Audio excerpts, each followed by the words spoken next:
Welcome, luxury enthusiasts, to the Luxury Travelers Podcast, hosted by Rodney George.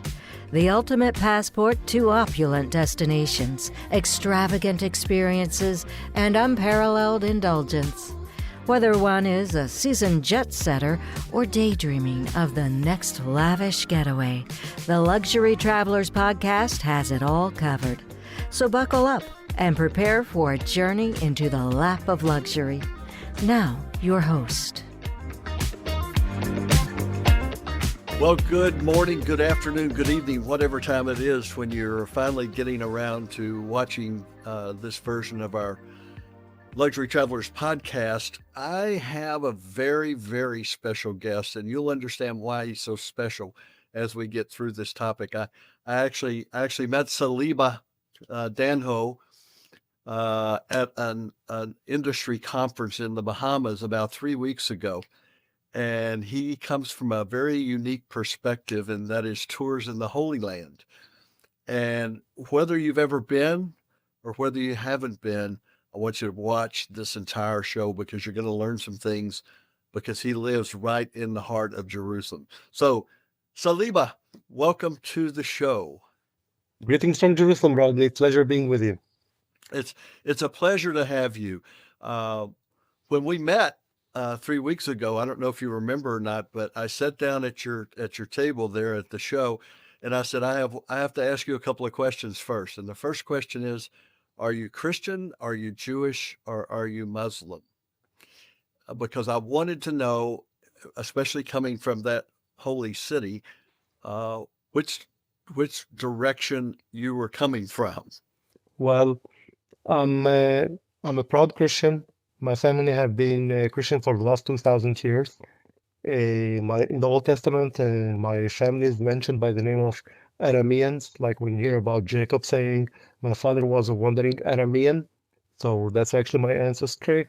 And my mother tongue is Aramaic, so back home we speak Aramaic, the language which was spoken by Jesus, and the language which was spoken in Galilee 2,000 years ago.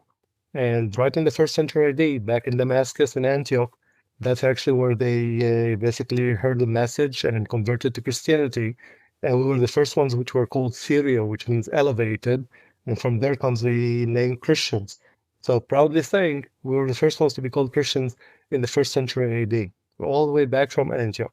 Wow. Nowadays, my church is known as the Church of Antioch or the Syriac Orthodox Church. So that's my background. Born and grew up in Jerusalem in the Old City, right above the tomb of Jesus, right on the rooftop of the Church of the Holy Sepulchre. It's always, I just kind of joke, say, oh, you know what, in my basement I have the empty tomb of Jesus. And it is empty for sure. Those of us who believe in Jesus Christ know that the tomb is definitely empty. I got chill bumps all over me just as you were talking about that. Well, your company's very interesting because I guess at least for the current time, you're pretty much unemployed in Jerusalem, right? Well, we're almost, I would say, at zero work. Yeah. So, yep, ever since that terrible day, October 7th, 2023, all right, tourism basically dropped down almost to zero. There are some courageous travelers who would like to still come and walk on the footsteps of Jesus. But if I would put it this way, the pilgrims of nowadays, all right, are not the same that those who traveled 1,000 years ago, knowing that their chances of going back home alive is 50%. I think today they want to guarantee 100% we want to go back home. Yeah, exactly. Well, being there in the Holy Land and seeing what's going on, and you and I coming from a very, very similar perspective as far as what our beliefs are, we know at least have some good idea as to what's coming and what's about to happen in the tribulation period in particular. And being right there in Jerusalem, I guess you guys could use 3.5 years of peace. I don't know. Well, we surely need it. I mean, I'm almost 54 years old. I don't remember a year, okay, which was not, let's say, quite full of different events and incidents. And if you would have, let's say, asked me around 20 years ago, Okay, do you think that the end of days are coming soon, the War of Armageddon? And I was saying, you know what? No, this is all symbolic.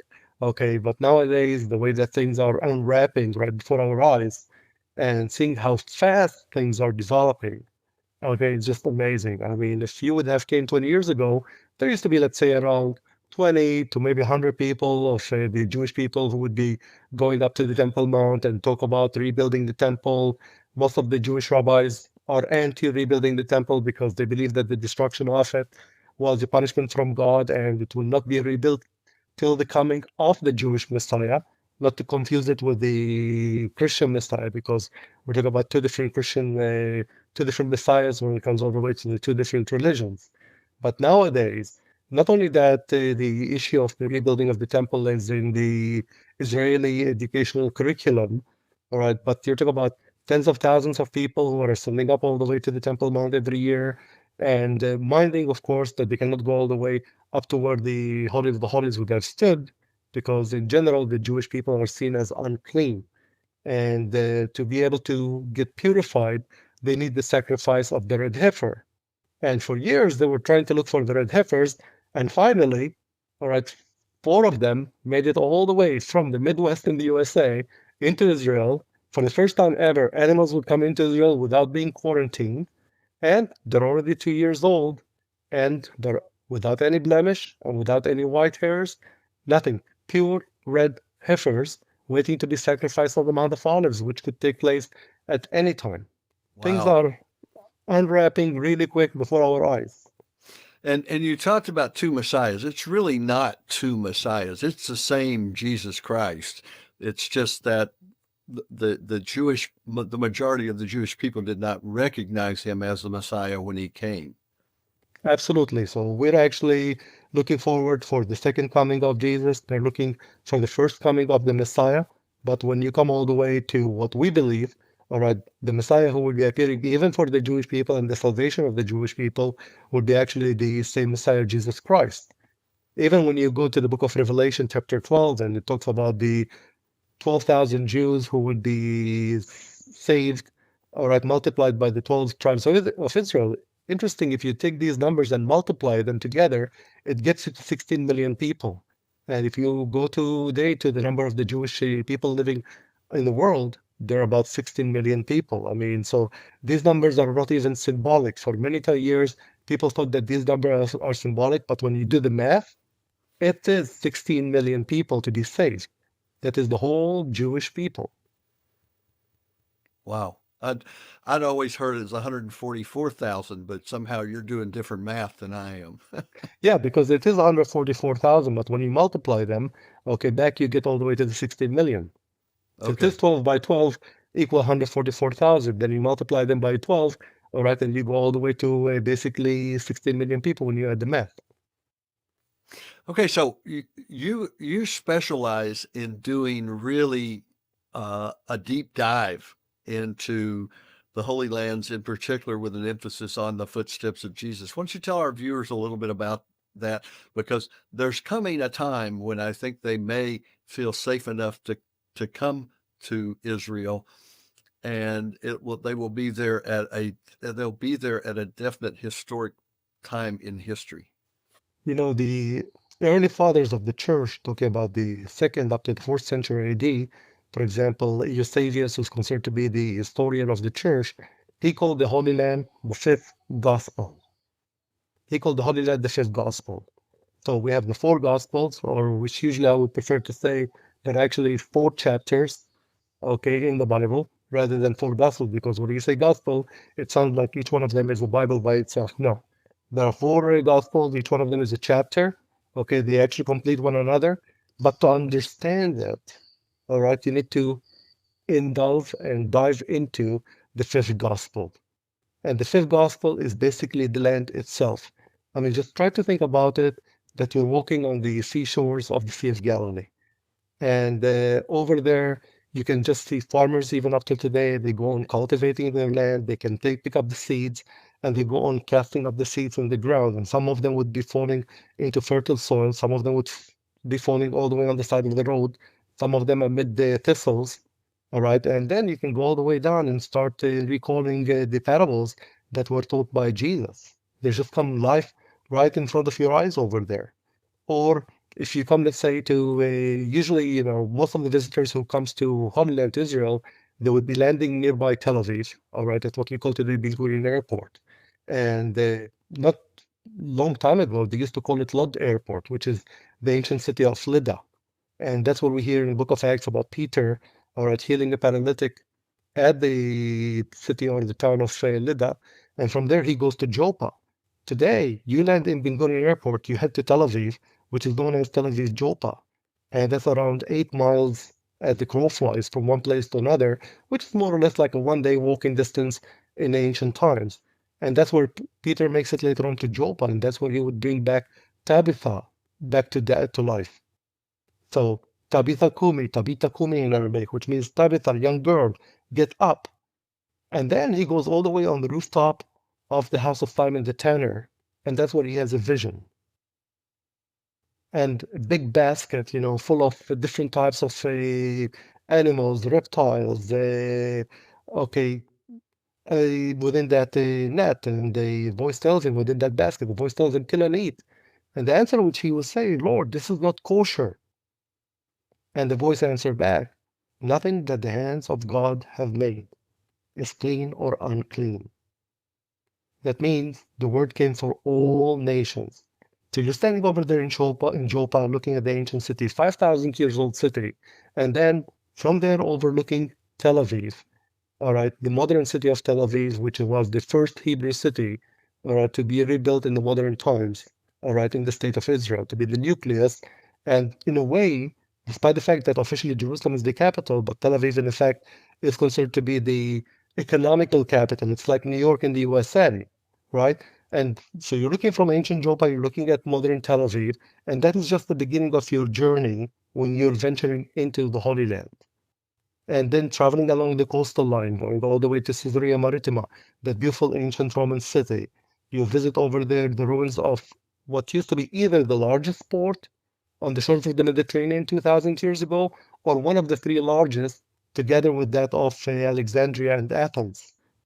And just over there, you start hearing about Augustus Caesar. You start hearing about Peter, baptizing the first Gentile.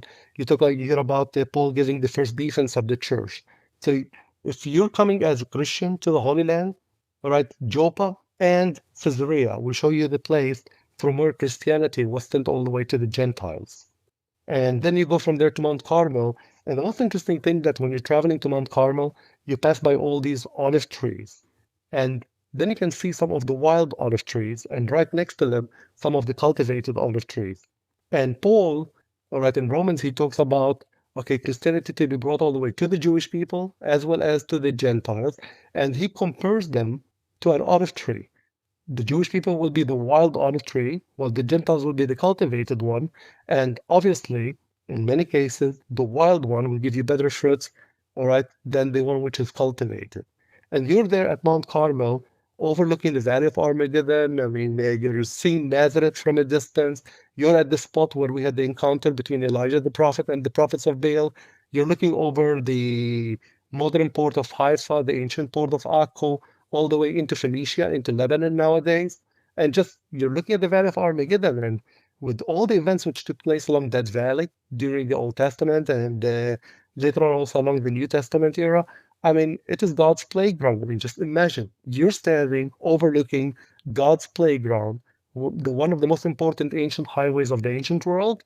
And at that spot, that's where you can see the past, that's where you look into the present, and that's where you can see the future, right before your eyes. I mean, there's no place, in my opinion, on the surface of this planet that could rival that one, before getting all the way to Nazareth to see the place where the Word became flesh and where Jesus grew up at. And just the beginning. I mean, you're only unscratching the ground. And along the same time, if we talk about modern travelers, all right, there's nothing wrong about stopping at one of the boutique vineyards, all right, and wineries along the valley over there for some wine tasting, or visiting a spice farm to go on and dip your hands into some of these herbs which grew up in that land over the last 5,000 years. So what's a typical day on one of your tours encompass? I know when I was there 7 or 8 years ago, our guide was a Christian journalist that lives in Jerusalem, and he took us up to the Mount of Olives because from there you can look into the holy city, and he pointed out all the places he was going to be taking us that day. How do you lead your groups, or how do your group leaders take their groups and start their journey in particular through Jerusalem and the rest of the Holy Land? Well, usually, as I mentioned before, the tours would start usually at the coastal line. So if the arrival time is early, because many times the flights would come from North America around 10 o'clock in the morning, so till check in at the hotel around 3 p.m., that gives you some time. So interesting that many of the tour guides, all right, would choose, even though it's not part of the trip then, but they still have some time, okay, to do something before they get the people to the hotel. And obviously the people, they're jet lagged, they're tired. So they take them to the Valley of Elah. And that's the place where we had the encounter between David and Goliath. So just driving all the way along the Shephelah Plains, these are like plains around 300 feet above sea level at the foots of the hills of Judea. You're just not far away from where David used to take and tend his sheep. When we hear about David fighting a lion, that would have been the area where David would have actually been encountering the lions. So then you go from there to the coastal line along the Valley of Armageddon. You spend a couple of days in Galilee, all right, visiting the sites around the Sea of Galilee. You might want to go up to the Golan Heights. Now, it all depends also if the trips are just, the age of the people who are on the trip. I mean, you can obviously do it as a biblical tour. You can do it as a historical tour because the Holy Land, even though it is a pilgrimage land where pilgrims would be coming, but when it comes all the way to culture, I mean, we talk about a country which was invaded by almost every ancient civilization, okay, throughout history, all the way from ancient Egypt, all the way up to the British in the 20th century. So there was not one single superpower that have not left their fingerprints over the land. So whatever you're looking for, from Egyptian temples all the way to Greek, Roman cities, if you would like to look at it from a religious point of view, whether you're a Jew or a Christian, or even for Muslims who consider the Holy Land to be the third holiest grounds as well. So you travel around the Sea of Galilee, then all the way down toward the ancient city of Jericho. Nearby it, you have the place where the Israelites would have crossed into the Promised Land, right at the foot of the mountains of Moab in Jordan. If you're traveling along the Jordanian borders. And let me remind you that when you talk about the Holy Land, the whole country from the north to the south is about 250 miles long. So that means if you decide to drive it, you can actually drive it all in one day, cross it from one point to another, from the north all the way to the south. So, and then from there, when you're in Jericho, like around 750 feet below sea level, not to mention the nearby Dead Sea, all right? And remember one thing, the Dead Sea, when you come to it, it's not only floating on the Dead Sea, which is famous for its minerals, and today we call the Sea of Life because it is a reviving sea when you come to look at it from a medical point of view or from beauty point of view, but also some historical places like Metzada, for example, the last stronghold against the Romans, when you talk about Ein Gedi, where David hid from King Saul. And I think the most interesting is Qumran, where the Dead Sea Scrolls were discovered, which is, I mean, I always say God had a good sense of humor because in 1947, God did not use a Muslim or a Jew or a Christian, okay, for to be, let's say, a tool into that discovery. He chosen a Muslim by the name of Muhammad, all right, who would be the one looking for his goats, throwing a rock, all right, and leading up to the greatest discovery, biblical discovery of the 20th century, when we have found copies of all the books of the Old Testament right at Qumran, at the very same time, at the very same time, all right, when Israel would be reborn again. And then you start your journey from 1,340 feet below sea level, that's the level of the Dead Sea, all the way up to Jerusalem. And yes, you get all the way to Jerusalem, to the Mount of Olives, and there lies before your eyes, okay, the eternal golden city of Jerusalem. And obviously, the first view, the first building which dominates the scene will be the Dome of the Rock, okay, building which is almost 1,300 years old, considered to be the third most important shrine for the Muslim world. But that is literally the spot where Abraham, okay, brought his son Isaac to sacrifice him at. That's where the first and the second temple were stood. Okay, that's where actually, if you look at Jesus' ministry, you're on the Mount of Olives. And it's basically between the Mount of Olives and the Temple Mount, where most of Jesus' ministry was focused at. And then right behind the Golden Dome, there's another dome equal in size, just at an upper hill, all right, of a black color, which is that of the Church of the Holy Sepulchre. And that would be the place where Jesus was crucified at, and that's where he was buried at, and where he resurrected at on the third day. And from there, you look, wherever you look over the city, you can see where it started at. You can see where David built his city. You can see the city which was taken over by Solomon. You can see the city which was ruled by the 20 kings of Judea. You can see the spot where Solomon put his temple, the expansion up to Mount Zion. You're looking at the spot where David's tomb is. You look at the place where Jesus ate his Last Supper. Then you can see, even though it is nestled amid the alleys of the old city, you can see the Via Dolorosa, the route that Jesus walked carrying his cross all the way from the Antonia Fortress where he stood before Caiaphas, all the way up to the Church of the Holy Sepulchre. So the whole old city, 242 acres, 1/6 of it is the Temple Mount, is just lying there before your eyes, reminding that you're standing on the Mount of Olives. Right below you have the Kidron Valley, the Valley of the Judgment, as it is called by Joel the prophet, and the Eastern Gate. And the Eastern Gate, and the fascinating thing is, when you look at the Eastern Gate, Christians, Jews, and Muslims believe that this is where the Messiah is going to sit at and judge all the nations. Yeah, it's amazing. I remember as we were walking through Jerusalem, and we were there for 3 days. The first day we had a Christian guide, and we came upon this. I don't remember how big it was, but I want to say 8 feet tall menorah that was in a plexiglass case. And our guide told us that that was for the new temple when it was built. And of course, he and we concurred on where that location would be based on scripture.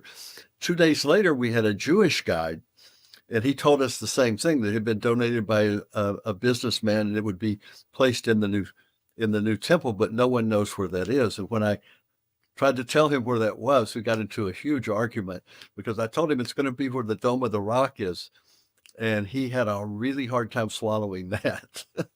Well, if you really look at it, the Muslims, they call Jerusalem Al-Quds, which literally means the Holy of the Holies.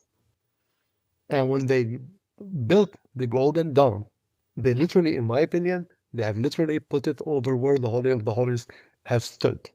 Actually, there's even, I don't know if you have been up to the Temple Mount, but when you go up to the Temple Mount, you can still visit the esplanade of the temple over there. And right before the Golden Dome, toward the east, there's a smaller dome, which is known as the Dome of the Chain. And they say that this was actually the treasury, or rather the Islamic periods, or it was a small model, crafted before the building of the Golden Dome. And that little chapel or little mosque is literally standing where the altar, the main altar of the temple, has stood still.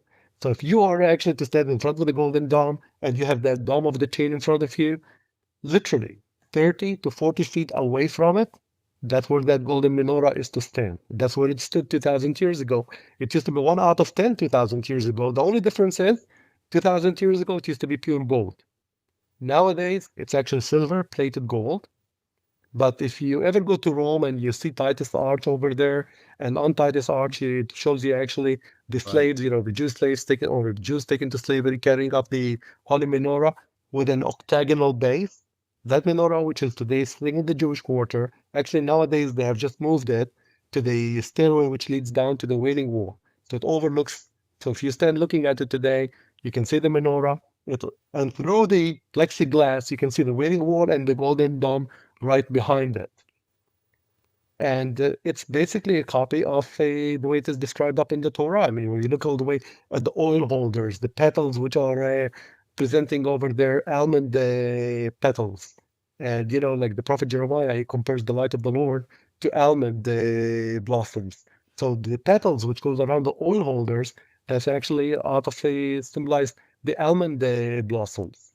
So people are fulfilling the prophecies of the Old Testament, and they're not even aware of it, is what I'm hearing. Absolutely. Next door to, not far away actually from where the menorah is, we do have the Temple Institute. Like a couple of days ago, we had Yom Kippur, and you've been to the Wailing Wall, and you've been to the men's side of the Wailing Wall, Right. all right? And if you are actually to be facing the Wailing Wall, looking at the left corner, which would be the northern, Okay. western Right. corner of the Wailing Wall, right above it, there's actually like a small building, which is dating back to the Middle Ages, and usually it's occupied by military personnel, except one day a year, right after the end of Yom Kippur, there's actually Rabbi Goren. All right, his grandfather was actually the rabbi who walked up the Temple Mount right after the 6 Days War. And on that day, he actually asked General Rabin at that time to knock down. He said, "Knock down the Golden Dome. We're just at it right now, and let's rebuild the temple." All right. And then, of course, Rabbi and Moshe Dayan said, "No, no, no, no, no, this cannot be done." Okay, this cannot be done. But every year, right on the eve of Yom Kippur, they actually get into that small room, and that will be the closest to them to get to where the Holies would have stood, and they do the Nidira prayer. So that is the family which established the Temple Institute. They're responsible for crafting many vessels which are to be used at the new temple, at the third temple. And yes, they are preparing for that. It just I don't think they know the purpose or Right. that, or maybe they don't know that they are actually the instrument, all right, in basically fulfilling the prophecies which has to do with the end of the world. I mean, the ones which were talking about by the prophet Ezekiel or the prophet Zechariah or the book of Revelation. Okay, we've got a couple more minutes here. And before we got started, you and I got in this conversation about something that happened very recently on the steps of Mount Moriah, on the steps of the Dome of the Rock, where the rabbi actually went up those steps. Can you tell us, just Well, relive that for us? actually, all right, let's actually go back to around 3 months ago, all right, Okay. which is actually on what they call Tisha B'Av, all right, and that is the day when the Jews commemorate the destruction of the first and the destruction of the second temple. On that day, by the Eastern Gate, all right, and led, of course, by the Ministry of National Security, as they call him today. It used to be the Minister of Interior, but now they changed the name. So for the first time ever, you actually have seen Jews praying publicly on the Temple Mount by the Eastern Gate. Still minding, they're not going up to the platform where the Holy of the Holies stood because they're not considered to be pure yet. And just on Yom Kippur, a couple of days ago, for the first time ever, okay, there's a guy who have been selected and educated to serve as a priest at the Temple of Jerusalem, fully dressed in his linen garment, literally following up the description which we have in the Torah, how Aaron and his household should be dressed up when they walk all the way up to the temple, fully dressed, okay, in priesthood clothing or dressing, walking up to the Temple Mount. All right, and that just happened a couple of days ago on Yom Kippur. Folks, if you're watching this and you're still watching this, you have to understand that, at least from where I sit, and I've read the Old and New Testament multiple times all the way through, and Saliba is living that scripture, has lived that scripture, his family for generations.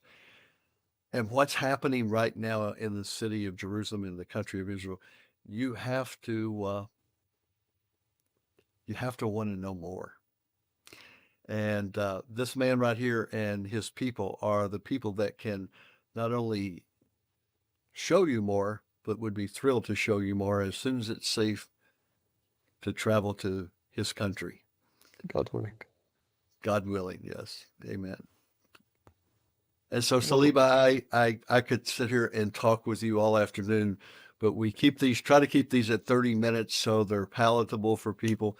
But folks, I know you're going to want to know more after you watch this. So drop us a note, give us a call, and we'll keep you posted on when and if the all clear is given so that we can return back and you can experience what I've experienced myself and what Saliba lives on a daily basis.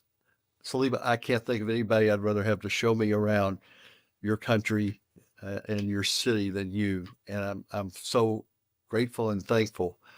Uh, that God had our paths to cross in Nassau 3 weeks ago, and you had the time to be on the show.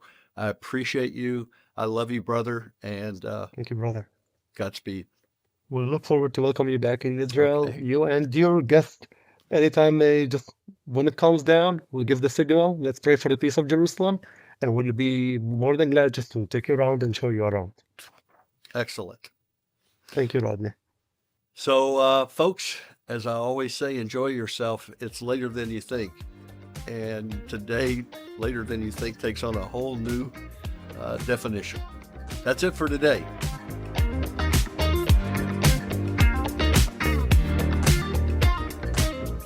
Thanks for joining us on the Luxury Travelers Podcast.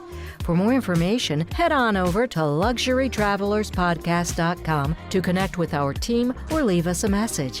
Until next time, safe travels and savor the extraordinary.